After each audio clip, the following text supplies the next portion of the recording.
Hey guys, today I have a little something for you on the topic of limerence, or in other words, the rose-colored glasses.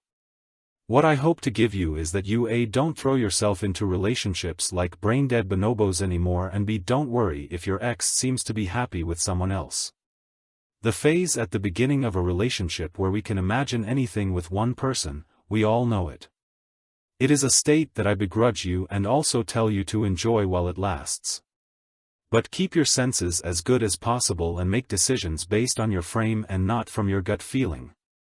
Because that just overlooks way too much in those moments.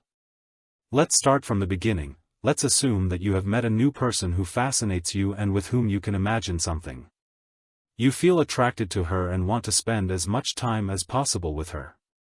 Depending on how your priorities are set in life, you will probably always neglect that which is not an absolute priority with you or gives you too slow progress. The time for the new one has to come from somewhere. So far you have hopefully not only sat on the couch for hours, but have done things for you, increased and improved. It is quite normal that you now put this on hold. After all, you are giving the newcomer in your life a chance to become a part of it. But you should take it slowly. Every wrong step and every gut decision to rush things will make you miss things about her. This can work out well if she really suits you. But it is much more likely that with this feeling inside you, you will not notice many things about her that will get on your nerves later. With these butterflies in the stomach or that felt every time you see her, half a choir of angels follows her and a cone of light from heaven illuminates her. Now times exaggeratedly said, but in such a way you think nevertheless of each other, and that is also everything beautifully and well.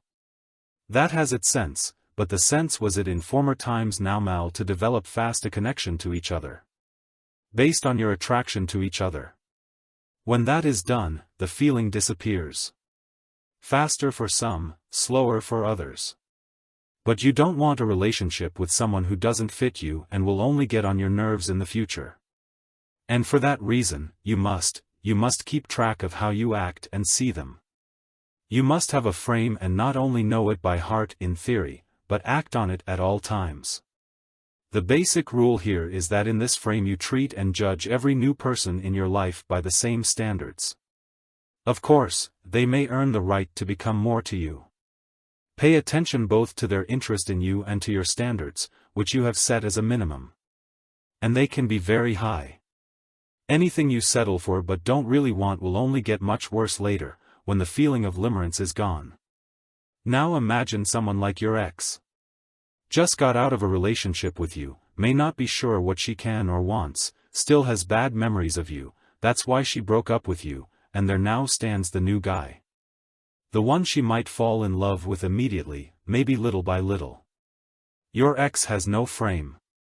Your ex may not even have had the time or interest to work on herself and be able to process all this. What are the chances that she will reflect on it and approach it the way you would have to see if the new guy qualifies for a serious partnership? I'll tell you. The brain-amputated bonobos I mentioned at the beginning would have a better chance of it. Does that mean it has to fail? No. And I would never tell you that way, because there is always that 1 in 100 who may be a secure attachment type and can counter her problems in your past, maybe even the crap she pulled on you in the right way. There is, but she doesn't know herself what she wants at that moment. Only what doesn't work for her at the moment. But I think I already have enough videos about that.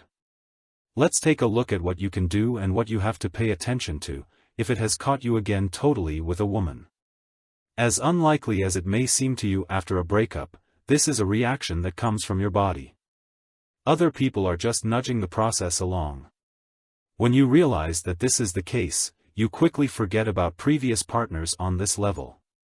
Among other reasons, this is why exes love to seek out post-relationship consolations. They don't want to bear the pain and the gap you left behind for a minute longer. However, that only represses it all and their judgment gets clouded. So don't make the same mistake and at best get over them to some extent first and learn to be happy with yourself. That's easy to say and in truth takes a lot of willpower and time. I know it does. I would say by now I'm over it, but I know it. There is no perfect moment when you can say, so now I'm cured of this crap, now I can get involved with someone else. It just happens over time. By the way, really a stupid thing to say when your ex says, it just happened that way. That I can halfway laugh about it now, that shows me quite a bit about myself. But anyway, you can assume that you will never in your life be ready for something like that in the first few weeks, and neither will she. Now there will be many who want to describe their very special situations, and that's not because. Yes, because what?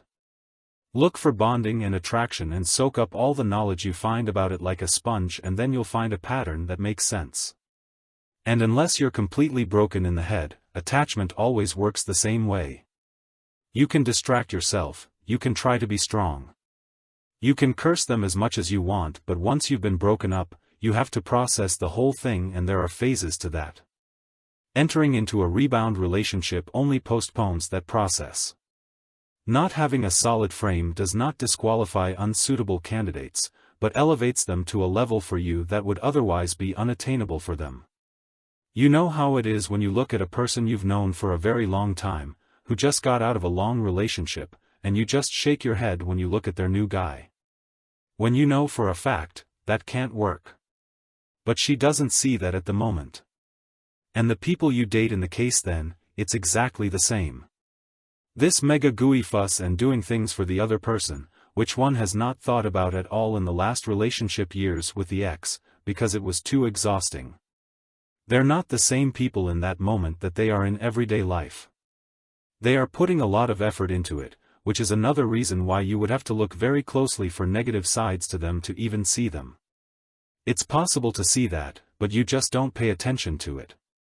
After the infatuation phase, then comes the great disillusionment, when you have gone about things too quickly.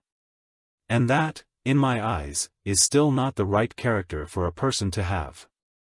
A secure attachment type, who has a fixed frame that he acts upon at all times, may outwardly do more during the infatuation phase. However, during the relationship and also during a breakup, will always act the same way. Equally good or equally bad. You can deduce that from whether they fit your frame or not. But never assume that anyone but you has such a frame. Most of the time we get to know the people we have known and loved for such a long time only when we break up. What they told us about their exes, how bad they were, and that this or that got on their nerves. Yes, you can now assume that they tell it to their new, so that he does not do that anymore. You are now the ex. Or how she is to you right now. That didn't become a new person all of a sudden. You just assumed that her normal value and character was somewhere between limerence and everyday.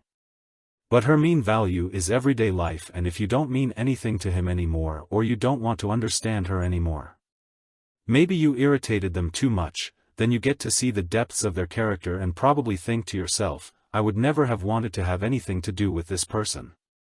No one stays in the infatuation phase forever. Who thinks that, and that you have to have belly tingles forever when you see your partner?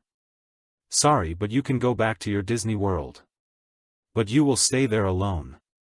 You assume that this alone is love and are not able to enter into something deeper with another person, because you always give up shortly before the real goal. It is a phase. One, which you should and may enjoy. But still find out if the person fits to you and if she has the same attitude towards you as she has towards him, her. Otherwise you will end up with someone you have to pretend with, and then your ex will suddenly be someone you want to go back to again. In both cases, whether you broke up or were broken up with, this neediness puts you back in the weaker position. And this pushes your ex away from you again. Because they want you, if anything, at eye level and autonomous. By the way, it is not uncommon that a phase of limerence also occurs with exes when you have been separated for a long time and get to know each other again.